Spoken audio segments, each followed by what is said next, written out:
back to my channel, Confessions of a Dollar Tree Addict. I'm Marina, and for those of you who follow my channel, today was Marina's chemo day 6. I'm actually making this video while I'm on my way to my very favorite Dollar Tree in College Point, but I have been doing a lot of soul searching lately and reminiscing, ruminating. I don't know what that's about, but I guess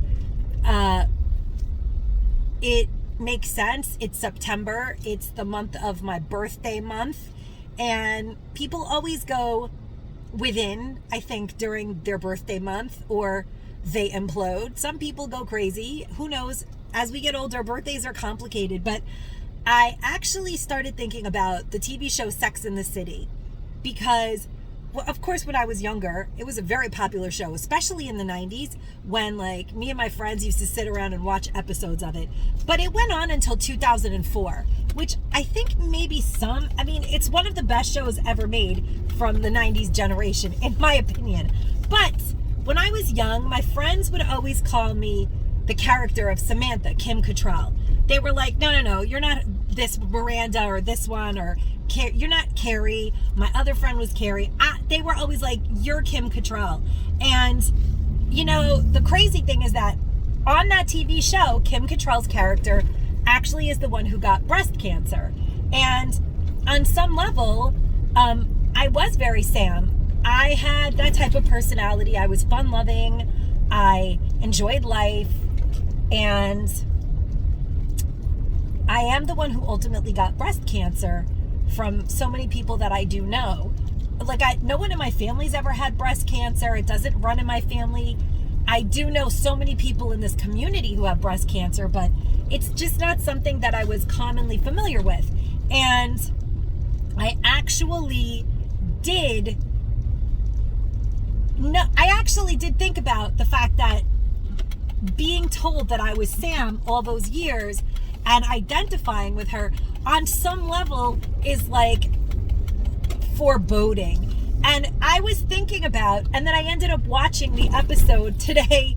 I don't know what made me do it, but do you guys remember the episode where Kim Cattrall gets a tip from a friend of a friend about a really good oncologist? Like, that's when you know you're getting older. Like, in Sex and the City, they were beginning to get older, and Kim Cattrall's character was a little bit older than the rest of the girls on the show, but she, and I'm in my 50s now, so I mean, they were like in their 30s, but I think they were in their 30s on the show.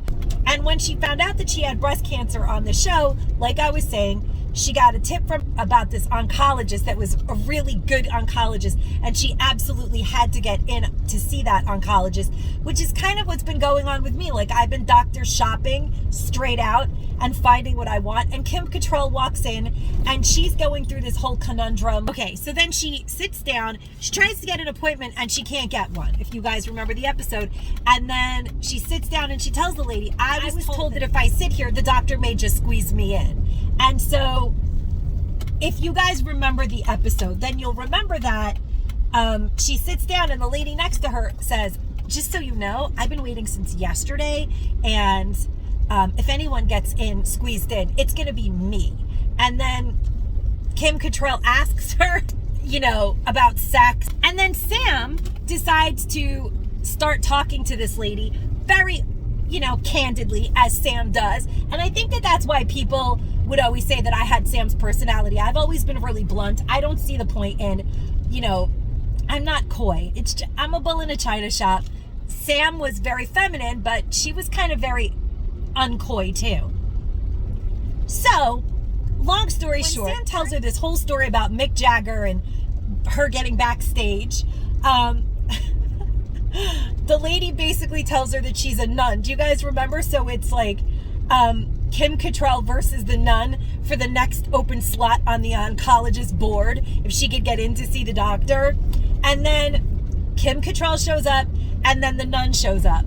And then Kim Cattrall sits there, and then the nun comes in the next day wearing a havoc. And the nun told her that nuns don't wear havoc. She hasn't worn that in years. But the next day, she comes in wearing a havoc because she's desperate. Everybody's desperate to get the right doctor. When you have cancer, you want help. And you want to know that you're making every possible effort to heal your body, and you want the best that you can give yourself, I would assume. I do. I want that. And so you leave no stone unturned in the process of your healing. I guess that's why on some level I've been delving into my past and my present and my future, because I've been like trying to tie up loose ends in lots of areas in my life and clear things up for myself on some level, and also move forward, get the right doctor, get healed, and move on with my life, because I've lost a lot and I have definitely been through a lot in my lifetime. And watching that episode of Sex and the City just reminded me of who I am, because what I loved the most, and it's kind of like a sign, because a girlfriend of mine gave me this bracelet that I love this bracelet, and it says, remember who the F you are. F as in my favorite word, and F bleeping F, you are. And remember who the F you are.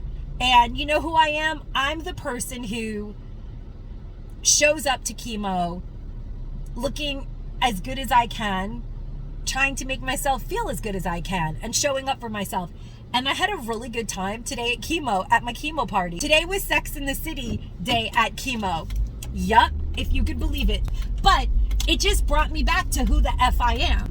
And who the F I am is the Kim Cattrall that in that episode, she actually gets in because she goes up to try to cajole the receptionist, and the receptionist asks her a couple of questions, and then she's turning the pages of a magazine and she sees, I forget her boyfriend, the cute model at the time, because she was dating that model that she ends up staying with even through her breast cancer. And the lady behind the desk is in love with her boyfriend, and Kim Cattrall was like, oh, I'll bring him, and I'll even get him to kiss you if you could get me an appointment. Do you guys remember that in the episode? And then she gets the appointment, but she doesn't forget her buddy that was sitting next to her, because that's who the F I am. The F I am is the person that would get the appointment and then would tell the secretary, and she's going to need an appointment too. So I don't know why, but it just reminded me that's what this week has been about. I feel like each week, as I get closer to whatever it is that I have to go through in this process, I pulled over because I'm almost there. But I feel like each week, as I get closer, like I was saying, to the next step in this process that I'm on, the universe sends me distractions, which are so welcome, because there is a journey that I'm traveling in. It's not by accident that I got here. I did not practice self-care. I forgot who the F I was. I am the woman who takes care of everyone, but also takes care of herself, because I was in a horrible situation a long time ago and I forgot to take care of myself.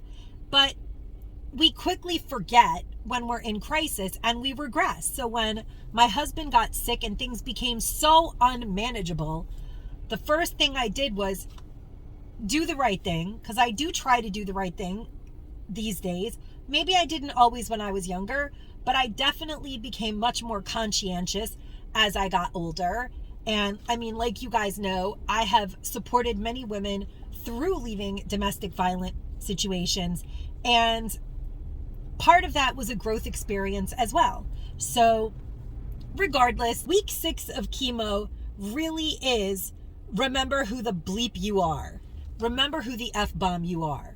Because a friend of mine a long time ago, when I was in that horrible situation, reminded me who I was. And it was bad, because when I was in that awful, abusive, horrible lifetime ago circumstance that made me open my charity and become who the F I am, that friend that reached out to me really did help me. Sometimes people reach out to us because they're going through something. We don't know what they're going through.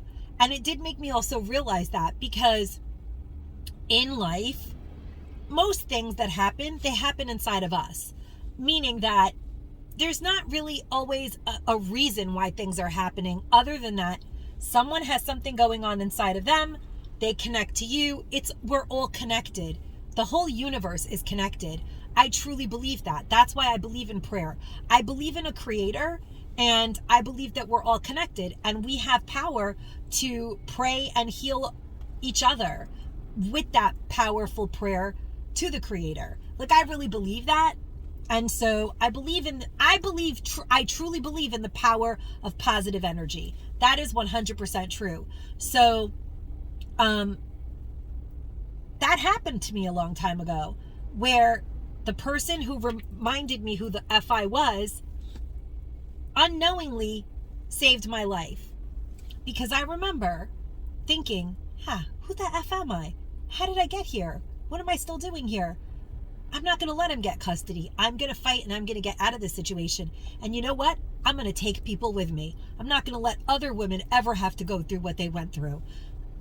And I'm proud of that. I'm proud of what I've accomplished. I've helped so many people who are reaching out to me right now. A lot of the time, I walk away from things when I was much younger. I mean, it's no accident that I ended up in an abusive relationship. I didn't think that I was worth much. I didn't value myself. And although I was having fun and I did like to look good, I didn't feel like I was worth much, because that was just a product of my past and my upbringing and my childhood. But my adulthood has changed me drastically. And I've learned from every step I've taken. And I've done the ice keeping with my steps, by the way, on my feet and my hands. And I'm putting out a shorts video on that. But the whole moral of this week is basically, remember who the bleep you are. And in that episode, Kim Cattrall gets the nun the appointment because she didn't want to leave anyone behind. They talked about their cancer, and although they were like basically competing with each other, it was all fun and games. Some people take that competition too seriously. In my opinion, it shouldn't be that way, because don't forget who you are. Don't let life swallow you up. Don't forget who you are. If you're the type of person who would take somebody with you, take them with you no matter what. Make a decision. You guys, this is going to be the craziest thing ever. I thought I was recording and I wasn't. And how I close this video is going to blow your mind. Wait for it. Because what I was going to say is, make a decision to be the same person that you are in the dark as you are in the light. Because, yeah, we all get mad. Yeah, we all get petty. We all could be competitive. But at the end of the day, we're all human and we're all connected. And if you're going to church and praying every Sunday, but then beat a nun out of her appointment to see an oncologist when you know you might be able to do something about it, that says something about you. So I'm no saint, you guys. I've made that pretty clear. And I guess the fact that my girlfriends and all of my guy friends at the time likened me to Samantha in the TV show Sex and the City says it all. And I don't really like to toot my horn or come on here and really share about what I do and what I've done. But I thought that it was time that I say that it hasn't all been for nothing, because even so many years later, I still do go and check to make sure that did I do the right thing in that situation? Let me clean that up. And I mean, when life gives you shitty freaking cancer and you're sitting having a chemo party at week 6 of being injected with poison, you kind of realize that you want to do the soul searching. You want to know, is this as good as it gets? I'm 52 years old. My husband just passed away. I took care of him for years after he suffered a brain injury. And I married a great man who was really hard to live with the last few years of my life and caused me incredible stress, and it broke my heart. And do you guys want to know what crazy thing happened to me when I was going to the car? This really was the Sex and the City party of chemo. When I went to the car, which is kind of like an incredible story, to be honest with you. I mean, of course, I'm a widow and I'm going through a process, and I've been diagnosed with shitty cancer. So I'm not up for a lot of things that maybe people may think I'm up for. But the parking lot guy, I don't know, the valet at the garage was like, oh, you must have it made here at the hospital. You only work like 1 hour a week here, or you only work a couple hours a week? You must have it made here at the hospital. You only come in a couple hours a week. I'm about to go to lunch. Do you want to have a cup of coffee? And I was like, who is this man talking to? And I was like, are you talking to me? And he was like, yeah, what do you do here? You park your car through the valet. Don't you do like monthly parking or pay in advance? Like, I don't know. He was trying to tell me about what employees at the hospital do. And I was like, I don't work here. And he was like, oh, I'm sorry. I thought you worked here. And I said, no, I have shitty freaking cancer and I came here for chemo. He was like, what? I would never have known that. And I was like, hello, it's a wig. How do you not realize the first time I met you, my hair was different, then I cut it. Now it's this. Actually, I love the wig. And he was like, yeah, it's really nice. It looks nice on you. He's like, I'm so sorry to hear that. And I was like, what? So because I have shitty cancer, you can't buy a girl a cup of coffee? But I didn't really want to go for coffee. I like to put people on the spot. You guys get it. It amuses me. But it was like I really channeled Sex in the City. It was the craziest day ever. But I'm going to the Dollar Tree. No coffee to be had for this girl. She's on her tea kick. And I was like, thank you so much for doing that. I said, you're not going to understand this, but I said, thank you. I'm really flattered. And he was like, I would take you out for coffee anyway. And I was like, I thank you so much for asking me. And you really made my day. And I said, and you wouldn't believe, I don't even think he was close to my age, to be honest with you guys, because I don't think he'd ever heard of Sex in the City, whatever. But I told him, I said, today, the theme of my meditation, contemplative quiet time at my chemo was Sex in the City. I'm sure he was like, sex? What? I asked you for coffee. Wait up. But I was like, and you asking me out for a cup of coffee is the most entertainment I've had in a long time. And I said, and I really am grateful to you for that. Thank you so much. And he was like, yeah, no problem. He's like, if you ever want that cup of coffee, I'm here. He's like, you're going to be here too. I know it. And you know what? I love that. I'm probably not going to be there anymore. Little does he know, next week is the last week I'm going to that place. I'm going to be changing to a different facility that will be closer because I've been doing a lot of doctor shopping, but I actually haven't made a final decision because I am waiting in the waiting room. We're all in this holding pattern in life sometimes when we're in huge change. But what we need to do is remember who the F we are and don't settle. That's kind of what I'm feeling. I won't settle ever again for anything less than what I think is right for me because that's just how it needs to be. I'm in a much more self-care, self-ish mode in my life. You have to be a little selfish when you're battling cancer. I have to make things about me. And I just want to remind everyone out there that if you're going through something super awful and terrible, show up for yourself sometimes. It does feel really good. Like I went through a few days where I was absolutely depressed, but eventually I told myself, well, Marina, you can either let life swallow you up or you can rise to the top. You can rise to the occasion. You could do whatever you need to do to get back to where you're feeling good about yourself. And I do feel really, really good, you guys. I I don't want to, like I need a hole on the head, knock on wood, this thick skull of mine. But I'm grateful to the universe for giving me a chance to get through this and for keeping me well enough to keep going and keep doing and keep learning and having a chemo party of Sex in the City episode 6. Season 6 episode, I don't remember. Oh, I think it was like Catch 38 because I just watched it, which is like Catch 22. It's even funnier. I love Sam and I love that show and I love the day that I had. It like ignited something in me where I was like, it's nice to be asked out.